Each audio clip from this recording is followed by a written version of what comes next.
If you stay in touch and you show people you're serious and you do quality work, that'll go a long way. Unfortunately, a lot of people make the mistake of sending garbage out to people. When you do that, your reputation sinks quickly, and it's very tough to unravel that.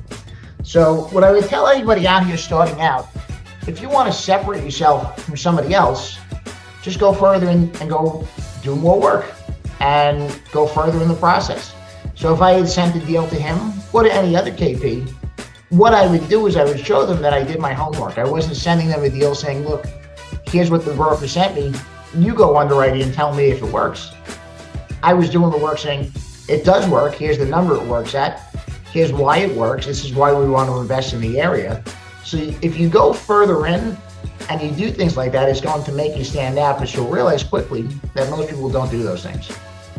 And that's what picking a target market's going to do. Is going to allow you to go deeper and build those good relationships so you can have people do that for you. Wow, definitely some major gems there that you dropped here. And the listeners, make sure you pick that up. The power of relationships, extremely important, as real estate is a team sport, as Charles alluded to here. Hey, welcome to the Income Producing Asset Show. I am your host, Erwin Anderson, and here at Ander Enterprise, we focus on achieving financial security through income producing assets.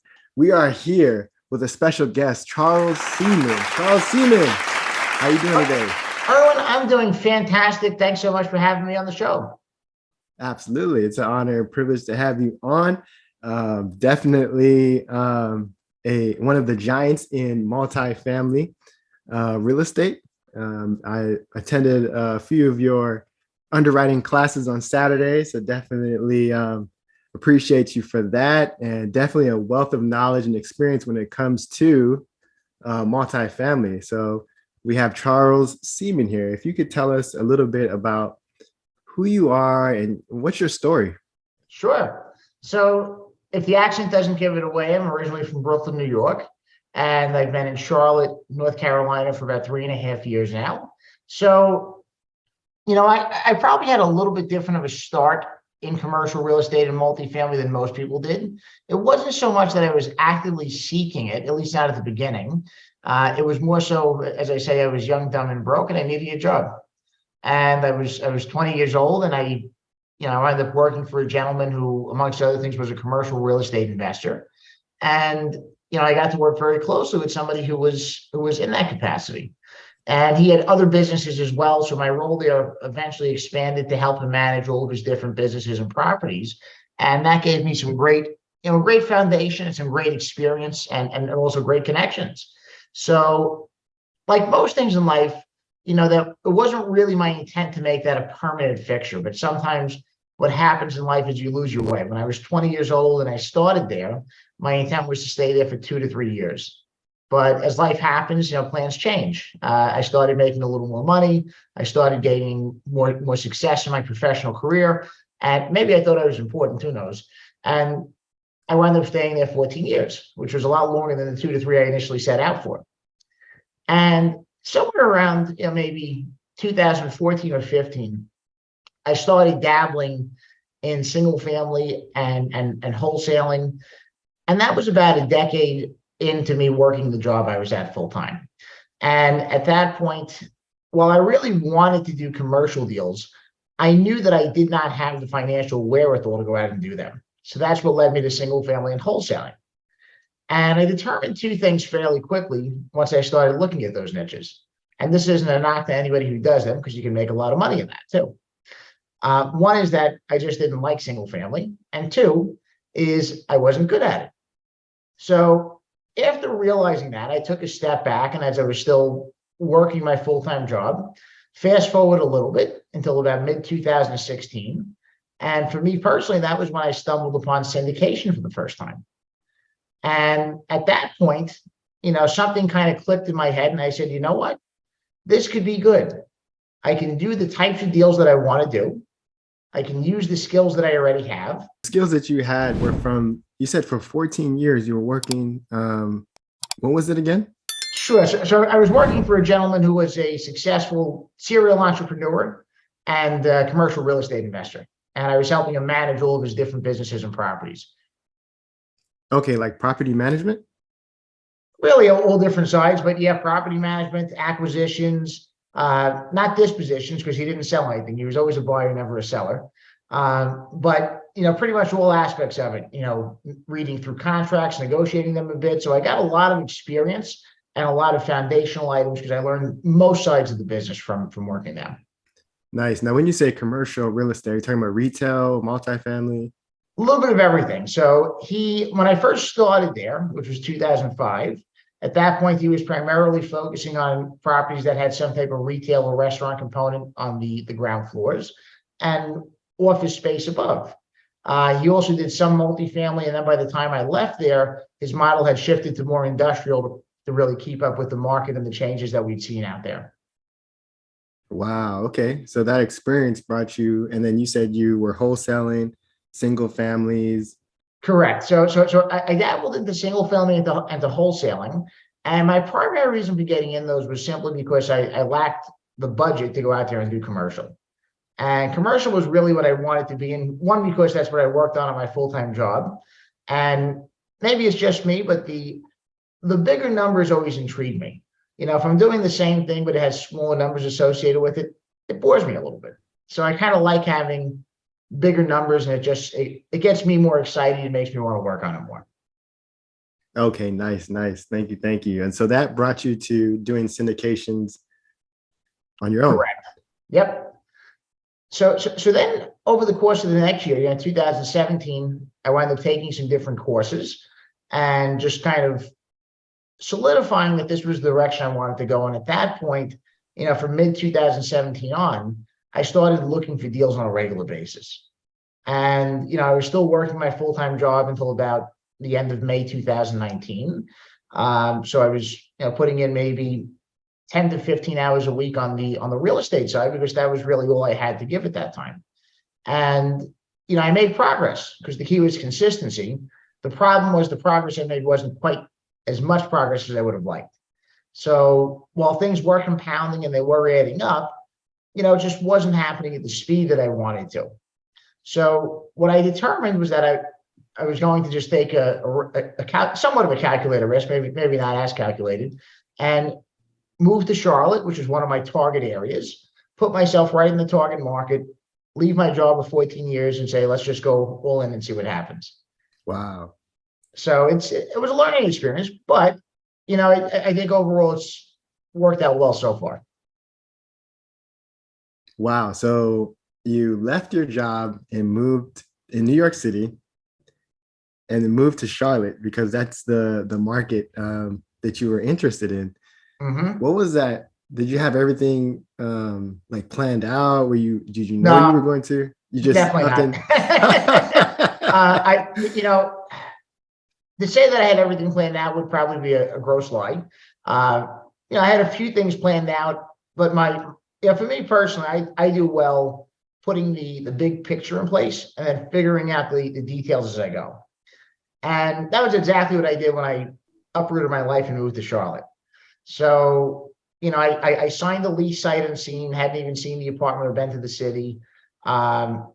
But I felt pretty good about it because I knew some other people that kind of lived in the same area. And I said, okay, well, let's just go there and give it a shot. And, then I came down ready to start. And I said, well, let's get to work when we're down here and make the most of this. At that point, were you already in some syndications or you had some properties going? Zero. Yeah. So no income. No, it's it's interesting. I wouldn't recommend that for everybody. For me, I was single, so still am single. I didn't have any kids, so my life circumstances may have been a little bit different. Perhaps if you have a family, that may not be the exact strategy you want to copy. But to me, I do my best work with that. Now, in retrospect, are there things I probably could have planned a little better? Absolutely. But while there was some bumps at the beginning, you get over the bumps and you figure around and you become stronger and more resilient because of it. Wow. So Upton moved to Charlotte, North Carolina. You getting to your new place. And then can you explain how you kind of from ground up from there? Yeah, well, I'd love to say that I started making a ton of money in syndication right away, but that didn't happen. So I did wind up getting a part-time job because I knew that, after a couple of months, I realized, okay, I'm going to need something. Otherwise, it's going to be a real dry spell. So I didn't want something that was going to take me away full time because my goal still was to make the syndication business my primary focus. So when I first moved down, I was probably working, 40 to 60 hours a week on the syndication business and probably, 20 or 30 hours a week at the part-time job. And ironically, I was making more money with the part-time job, but it was kind of a means to an end. And I knew that by putting that time in up front in the syndication business, it would help me gain more traction at a faster rate and be able to move faster. So that was really the intent. Ironically, I wound up getting my first deal in the contract just a few days after I moved to Charlotte. And those two incidents were unrelated, but it just worked out that way. Wow. So that was your first deal. Right. Can you explain like what it was? And yeah, totally.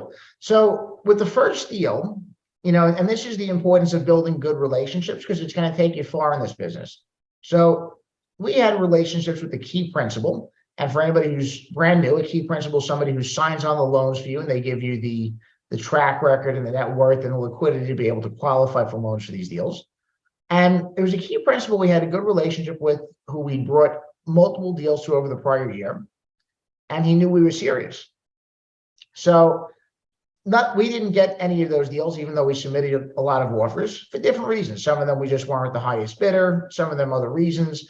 But he knew we were serious and he could see that. So most of his deals were in Atlanta because he lives there. He knows the market really well. He has a lot of connections. And he came across this 92 unit deal.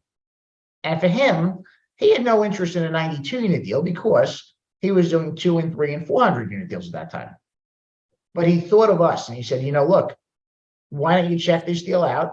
If you guys want to do it, I'll be the key principal for you. And the truth is, if I had looked at the deal on my own, I probably would have said, no, I don't think the numbers make sense. But working on it and kind of looking at it with the perspective that he already checked it out and he had underwritten it, while his underwriting was a bit more aggressive than mine, I looked at it and said, well, he's got 2,500 units. I have 0. So maybe he knows more than I do. and especially being that almost all of his units were in this area. And he'd actually tried to buy this property himself 2 or 3 years earlier, but he wasn't able to. And he owned properties in the area, so he knew it pretty well. So we decided to move forward with it. And the reality is the key principal was a big help to us. He did a lot for us on the first deal, from finding it to being the guarantor on the loan. And, for us, it was a great opportunity to get involved in the first deal and to get something to put on the track record. Wow. So that's the power of relationships, right? Oh, absolutely. In this business, it can't be overstated. Relationships are absolutely the most vital thing. Wow. So how did you build the relationship with this key sponsor? Because the key sponsor or the sponsor is a very high net worth individual, like you said, 2,500 units. So we'd initially met him at an event up in Massachusetts in 2017. And when I say we, I had 2 partners at the time and myself, and you just keep in touch. So, if you stay in touch and you show people you're serious and you do quality work, that'll go a long way. Unfortunately, a lot of people make the mistake of sending garbage out to people. When you do that, your reputation sinks quickly. And it's very tough to unravel that.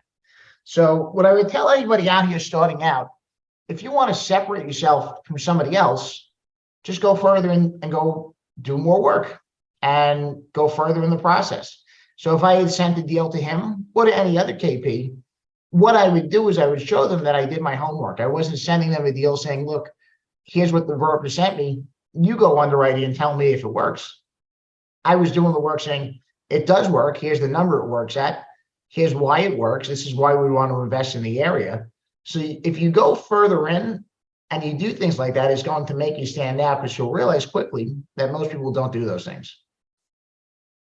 Wow, wow. So you just pretty much did all the work and showed that you're serious, definitely applying your underwriting skills to bring it to this KP. Right. And the key is to do it over and over again, because you're not going to get, most times, you're not going to get it on the first time. Sometimes you will, most times you won't. So when you saw that we kept coming back and we kept bringing him deals and we kept putting in offers, you could see we were hungry. Nice, nice. Wow. So you had the underwriting, and then what was your partner skill? So they were working, one of them was working more on the investor relations side, and one was a retired CFO and VP of finance, and he was working more on some back office and administrative items. Nice, nice. And all you guys lived in Charlotte? Not initially. When we first started working together, I was still in Brooklyn, New York. I moved to Charlotte in June of 2019.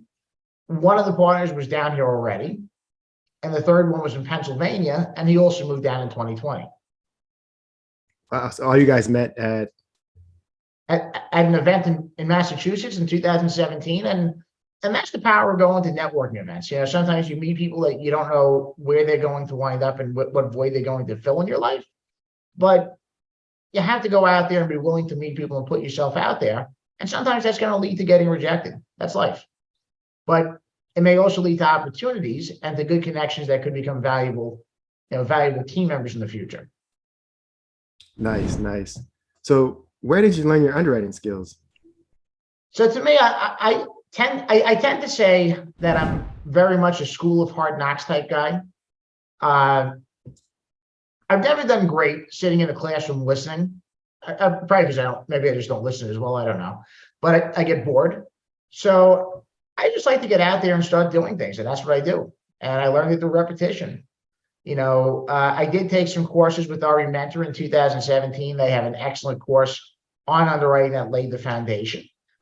But even if you go out there and take the best of any course, if you don't apply it on a regular basis, it's pretty useless. So you need to get out there and just find things to work on and to underwrite, and don't be afraid of making mistakes. I think that's probably one of my better qualities, even though you don't put that in a resume per se. But don't be afraid to make mistakes. One thing I've made a lot of is mistakes, and the key is you want to learn from those mistakes. But the more you make, it teaches you what you should and shouldn't be doing as you go forward. Wow, that's major. That's major. So what are these seminars or lessons learned throughout your illustrious career? Well, one lesson I would give. So for me personally, I'm very stubborn, and maybe somebody else listening here is as well. So sometimes it probably pays to be a little less stubborn and listen to advice. I'm the opposite. So if you tell me the stove is hot, I won't really believe you until I put my hand on it. So it's just how I am. So that was kind of the same way in my real estate business. People tell me pick a target area. Okay, so we were looking at areas, anything east of the Mississippi River, which if you pull a map out, that's a lot of ground. So, we first started out, 1 month I was in Ohio, another month I was in Indiana, twice to Kentucky, one of my partners in Tennessee, because we were looking at deals in all these different areas. And after about a year, we got smart and we said, we really need to pick a target market. So if you want to bypass that, you can just jump right into picking the target market from the outset. Even though people told us to, I was stubborn, thought I knew better. I didn't. So we wound up picking the target market, but we did it a year later. So what advantages do you get from picking that target market? Well, you get two of them. One is the market better. So by knowing the market better, you don't need to waste time on market research. And when I say waste time, market research in and of itself isn't a waste, but doing it again and again and again is a waste of time. So you want to be able to do that market research up front. And then as you know the market, you're able to move faster. One of the things that's going to help you win deals is speed. So if you're able to execute faster than your competition, you have a leg up on them. If you need to spend time familiarizing yourself with the market each time, you don't have that leg up. The second thing goes back again to relationships. So every single deal that I've won has been because of broker relationships. And the way that I've gotten those relationships is by being relevant, by communicating with them on a regular and consistent basis, and by looking at deals and submitting offers. So if you're bouncing around from market to market, you're never going to have a chance to build relationships because you're always going to be the new person in town. Nobody's going to vouch for you. So for instance, one deal that we won in 2021, it was us and one other group that were competing for it. We did not have the highest offer. We were probably $200,000 to $300,000 lower than they were. We had no discernible advantage over them because, well, we did have a track record. We were only 3 deals in at that time, and the other group was pretty comparable. The only advantage we had was that the deal was in North Carolina. We were based locally. The other group was based somewhere on the West Coast, I think Colorado, and the broker didn't know them, but they knew us. So while the broker couldn't necessarily find a reason to not pick the other group, they weren't going to vouch for them either because they didn't know them. So they vouched for us hard. So the seller went with us, even though our offer was $200,000 or $300,000 lower, and we had no real advantage over them. And that's what picking a target market's going to do. Is going to allow you to go deeper and build those good relationships so you can have people do that for you. Wow, definitely some major gems there that you've dropped here. And the listeners, make sure you pick that up. The power of relationships, extremely important, as real estate is a team sport, as Charles alluded to here. Underwriting, where are your deals? So right now we're in the Carolinas, Georgia, and Florida. We also look in Tennessee and Virginia, but we haven't won anything in those states just yet. Okay, so Carolina, Georgia, and what was the other one? And Florida. And Florida. Okay. Definitely great markets.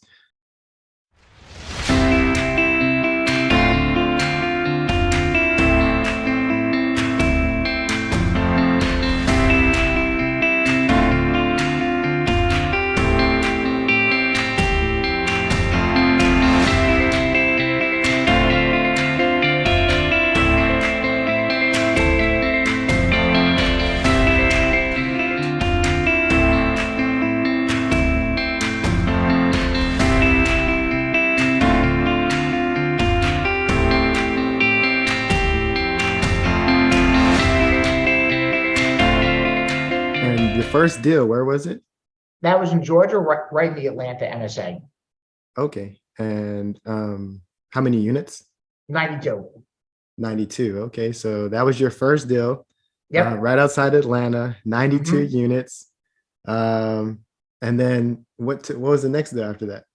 Second one was a 48 unit deal. So another thing that I was probably stubborn on when I first started, and maybe it's part of the reason that it took me more than 2 years to get a deal, is that I really wanted deals that were 100 units and larger because I wanted things that could clearly support full-time staff. So what's the problem with those deals? The problem is when you're starting out, you're competing against groups that are often bigger and more experienced, perhaps better capitalized, and those things are going to give them an advantage over you. So here's another tidbit if you're just starting out. If you're looking at those bigger deals, there's nothing wrong with it. Just understand there's probably going to be a slower path to get there. Now, if you want an easier path, you go find a 50 or a 60 unit deal. There's a lot less competition, and the competition that's out there is usually weaker than the competition for those bigger deals. So the second deal was a 48 unit one. And while that wasn't necessarily what I wanted to do, because I really wanted those bigger deals still, it served a purpose. Why did I do that deal? One, it's the best cash flowing deal I've ever seen. The hundreds of deals I've looked at, even of the ones we own in our portfolio today, it's still the best cash flowing one that we have. Wow. But two, it served the purpose because it gave us an opportunity to do a deal with a broker that we'd known for months, and to say, okay, look, if you give us this one, we can close it. And maybe if we close this, you'll give us something bigger next time. So the story that I was just telling a minute ago about being lower priced and still winning that deal, that was because of that same broker with this 48 unit deal. Wow. So one thing kind of leads to the next. So the reason that I did that 48 unit deal was I knew that it would give me a chance to work with this broker again. And if you can get in there and you can prove yourself, and even though it may not have been exactly what I wanted, proving myself was more important. And what that meant is that, okay, if we do a good job here, maybe they'll think of us next time they have something. And lo and behold, of the 9 deals I've done so far, 4 of them really can be attributed to that broker. So now, in retrospect, that wound up being a good decision. Nice, nice. So doing a good job, meaning you're going to close the deal. Right. So from a broker standpoint, that's the most important thing to them. They don't care what you do after it closes, but they want to make sure it closes because that's how they get paid. Nice, and it also helps their reputation, because if they bring a buyer that can't close, then the seller loses confidence in them. Very important, very important. Right back to relationships. Amazing. So not are all these 9 deals, are they syndications or joint ventures? All syndications. All syndications. And your GP on all of them? Yes. Nice, nice. Okay, so how many units is that? So 783. One of them we went full cycle on, which was 92 units, the first one. And we're looking forward to hopefully going full cycle on maybe 2 more in the near future. So, that'll reduce the total units under management. We'll have to go out and get some new ones to offset that. When you say full cycle, you mean you sold it? Right. Okay, so you said you sold 2 of them or about to sell 2 of them? Right now, 1, and we have 2 more that we're probably going to be selling in the near future. Okay, so that's a good thing, right? When it comes full circle? Well, as a syndicator, yes. So why is it a good thing? It's a good thing because you're giving the investors their money back. Hopefully you're giving them a return as well. And it looks good because in the syndication business, it's really all about track record. So one thing that investors look for is what returns have you actually delivered to people? And until you have full cycle deals, it's all theory. Because you can say, yes, we projected 18% or 25% or whatever it might be, but you haven't delivered anything. Because there's nothing done until you actually give the investors their capital back and give them that return. So when you go full cycle, it's something you can put on the track record and say, okay, look, we delivered, we projected 16% on this deal. We gave the investors 19. That looks good. So now it's giving you more credibility as you deal with investors, because they can see that, okay, this guy's actually done what he said he was going to do, and he's been able to execute it. Nice. And you said 2 coming up in the future. Hopefully, let me not jinx it. The market is a little bit rocky at this point, but that's the hope. Okay, nice. So are you looking to get more deals? Absolutely. So in 2023, so as we record this, it's right at the end of 2022, and we're getting ready for Christmas and shortly New Year's thereafter. But the market is a bit rocky. So because of that, it truthfully has impacted my acquisition strategy this year. And even though we're still looking at deals, we just haven't been competitive on a lot. And part of the reason for that is I've been quite bearish. So my pricing's reflected that. So we are still looking, but we're expecting a lot of opportunities to open up in 2023, and we think that it's probably going to be a pretty big year. So we expect to be guns a-blazing on the acquisition side and to be actively looking and seeing if we can keep growing in 2023. Nice. And where are you looking? So we want to stay concentrated in the Southeast, and there's a couple of reasons for that. One is, if you have too many areas, it's tough to really keep a handle on them. I mean, if you have a team of 500 people, it's different. But if you're dealing with a team of 4, 5, 6 people, there's only so much manpower that you have. So you have to be aware of that, and you have to be able to utilize that manpower to get the best results. So we, we like the Southeast market. The Carolinas are really our focal point. But aside from that, Georgia, Florida, Tennessee, Virginia, those are our other areas. One of the goals we also have is bringing property management and construction management in-house in the next few months. And as we do that, it'll make more sense both financially and just operationally to be within a condensed geographic region as opposed to nationwide. Now, does that mean if we get a great deal in Las Vegas or in Boise, Idaho, that we would say, no, let's not do it? I'm not going to say flat out no, but we'd have to think through the logistics. So would I want to expand our property management operations there if I didn't think we could deliver? No.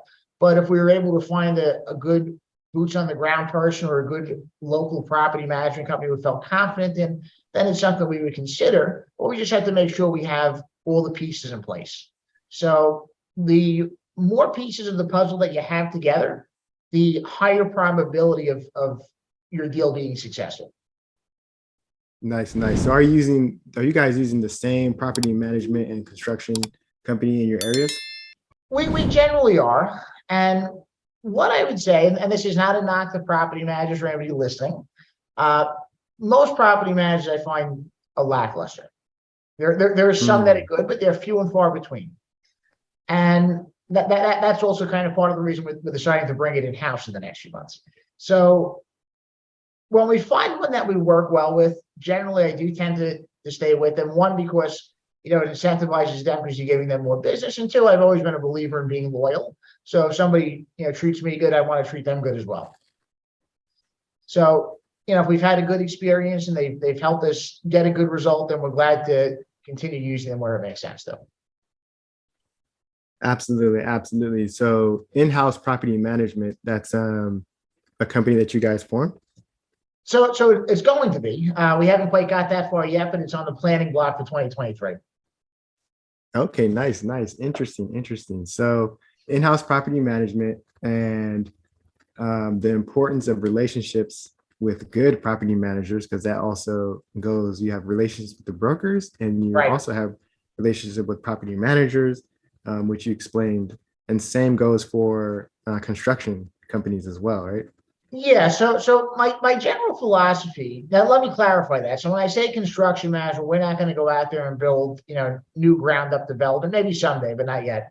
It's more light construction management. So it's cosmetic upgrades on units, it's deferred maintenance. So we're not taking on major projects, but things that your property management company would handle. So even now on the third party side, truthfully, I haven't spent a ton of time building contractor relationships because, most times the property management companies you're working with have those. So to me, I'd rather go with the vendor that I feel is tried and true and that somebody could say they've worked with and they've had a good experience with, than me just going on Google and saying, okay, this guy's giving me the best price, let's go with them. So if it's a small project, I might be willing to chance that. If I'm dealing with something that's 6 or 7 figures, I don't want to chance that we get a vendor who produces subpar results. Right. So speaking of that, I just want to go back to the property management piece. What are the issues that you see, or issues and problems concerning property management? It's interesting. So what I find is that most management companies fail in one or two areas, and a lot fail in both. And this is probably true of small businesses in general. But the first is systems, and the second is communication. So even the good ones that we deal with, they generally are good on the communication side, but they're weaker on the system side. And everybody has their strengths, but it's just seeing, are they able to at least accomplish the basic tasks that you need them to?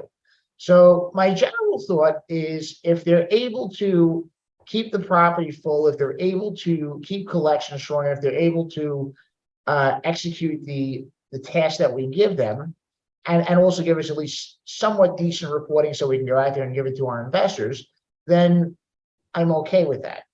Now, obviously, you get what you pay for, so keep that in mind as well. So if you're going to be looking at a 300 unit A-class asset, you're probably going to be getting a better rate property manager than if you're looking at a 40 unit C property in a smaller market.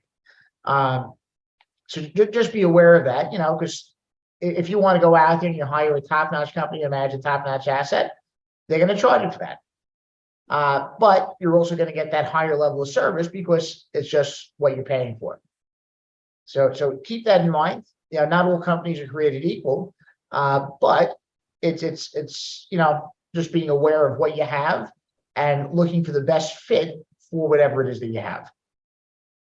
Right. So you mentioned the issue with, okay, you have good communication, but the systems might be lacking. Yeah. Can you explain that a little more? Sure. So many of them, similar to many syndicators, but many property management companies are really mom and pop operations. Now, you do have big ones that have, big corporate infrastructures, and most of those do function quite well. But then you have a lot that are really mom and pop businesses. So maybe you have a company with, 5 to 10 people, if at that, some of them less, and there's only so much manpower in the day. So if they're managing, 1,000 units in their portfolio, and you have that spread across 15 properties, they can't touch every one of them every day, most likely. They're probably trying their best to, but they can't. And that's where it becomes important that you have to start automating things, and you have to be able to start delegating. So a lot of them fail in that regard, because many of them still wind up doing things, with very old-fashioned methods. And admittedly, I'm guilty of that myself. But I have some other team members that are a little more savvy with that than I am, so we're trying to get them to improve that. Okay, great. Have you guys had to fire a property management company before? More than I'd like to.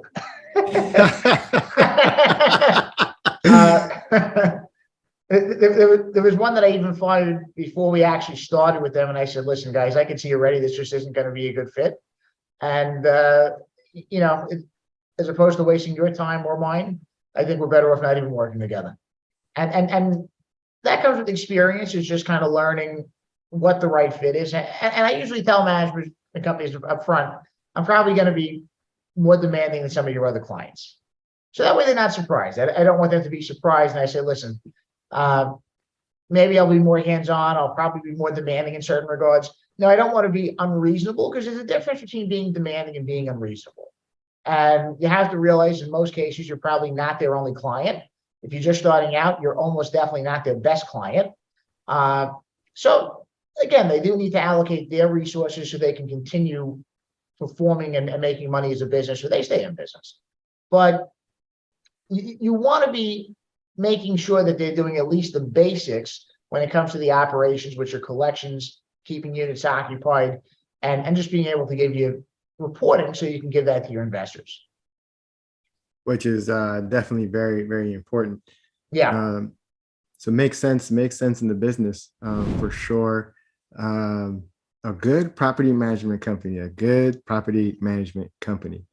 Speaking of that, you talk about occupancy and collections and just making sure reports are on time with property management companies.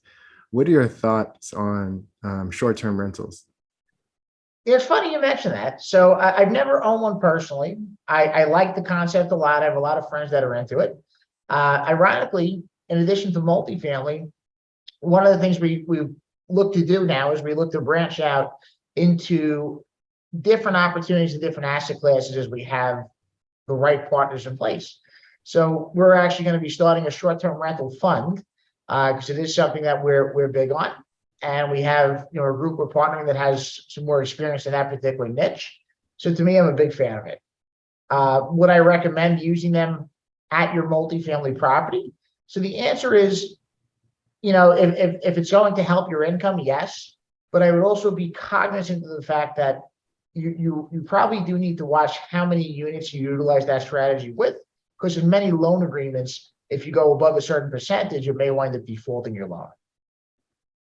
Oh, wow. So what is that percentage usually? Most times it's going to be 10 or 20%, and that'll vary from lender to lender. So if you have a 200 unit property, I wouldn't plan on making all 200 units short-term rentals. Right. Okay. So definitely something to consider is short-term rentals. You have the lease and the business in there. They keep the place in top condition. Yep. Because you have professional cleaners going in there about once a week, or depending on the turnover.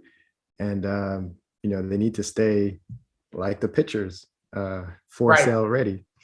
So definitely, especially in markets that you're in. Speaking of Atlanta and in North Carolina, the growing, emerging, and people visiting is definitely a good thing to add to your units. Even though multifamily is really my primary focus, uh, it's not my only focus. So the reason I say that is with anybody out there, whether you're an investor, whether you're starting out, on the active side, you want to have a diverse portfolio. If all your portfolios in one asset class, you don't have a lot of downside protection because eventually every asset class does have downturns. Even multifamily guys don't think multifamily is immune to that. So you want to have money in different asset classes because that way it gives you protection. Because every market's going to crash. There's always going to be ebbs and flows, but having money in different asset classes allows you to move your money easier from one to another when crashes are coming. I loved that you said that, and definitely very important to have different asset class and multiple streams of income that could balance each other out or hedge against the other. So definitely a nugget that you dropped there. So what type of asset classes are you looking at? It's a good question. So to me, I like to look across the investment spectrum. Uh, Maybe in part I was influenced by Robert Kiyosaki. I've always been a big fan of his. But I like gold and silver. Now, gold and silver aren't going to be income producers, but they're great hedges. I do love real estate. I know on the real estate side, I mean, while multifamily is really my favorite. I like industrial. Um, in the past, I would have been very favorable on office and retail. I've kind of changed on them because the world has changed a lot in the last decade, and I think it's probably going to continue changing. And while I like certain things about office and retail, I think you have to be very careful. I think there's still good opportunities out there, and the truth of it is, the best deals we see may actually be in the office space the next year or two, but it's just buying in the right locations where that office space is still going to be relevant. Because you're probably going to have a lot of office space that becomes less relevant in coming years, and because of that, it's going to be repurposed for other uses. Uh, and I also like paper assets like stocks and things in that world. So I think having that diversity gives you more protection. Absolutely, absolutely. Definitely some major gems dropped here by the one and only Charles Seaman. I do have a question is, Sure. where do you see yourself 5 years from now? Great question. It's something we've actually been talking a lot with our team internally recently. And the goal we have is that we want to shift from a straight syndication model to a private equity one. So what does that do? It allows us to look at some different investments. It allows us to scale a lot faster, and it'll have a goal of eventually selling the company off. So in 5 years, the goal would be, we want to be at a point where we're doing $1 billion of transaction volume every year. And we want to be positioning ourselves for a sale of the company to be able to liquidate and do very well. Now, would I go retire on a beach after that? Maybe, but that's just probably not who I am. So I'd probably go back out and try and do it again and figure out, okay, what can I do better and how can I make it bigger and more successful than the previous one? Wow, amazing, amazing. Definitely can see you doing that in 5 years and look forward to your celebration to those selling of the company and the $1 billion assets for sure. What cities are your units at again? So for me, I'm in Charlotte. I mean, and in terms of like the markets that we look in That you have assets in. right now. So right now we're in Charlotte. We're in Greensboro, North Carolina. We have a small one in Salisbury, which is like about an hour outside of Charlotte. Then in South Carolina, we're in Sumter, which if you're like me, you probably had to Google where that is at first. One in Columbia, one in North Charleston, one in Jacksonville, Florida, one in Augusta, Georgia. Okay, nice, nice. So what is your number one tip or advice for success in multifamily? If we're going with just one, don't quit. And that's with anything in life. You're going to make mistakes. Accept it. It's part of life. Don't beat yourself up over them. Just learn from them. Learn from them, get smarter, go out, do it again, do it better, be consistent, and stay at it. I love that. I love that. All right, cool. So the next thing is, how can people get in contact with you? Sure. What I'll do is I'll share a Linktree link, and you can post that right in the show notes. That way they can reach out right on there.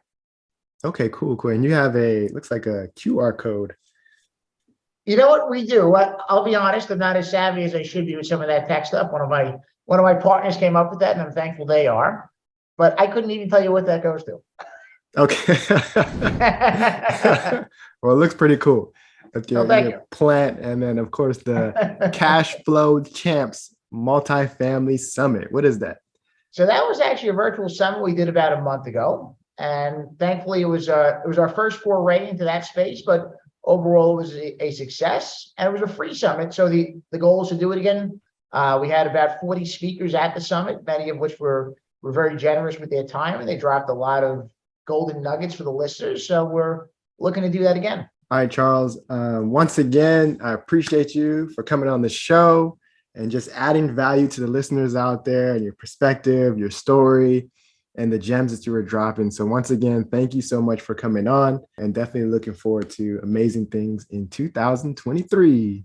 Erwin, thanks for having me. It's been a pleasure being here. Absolutely.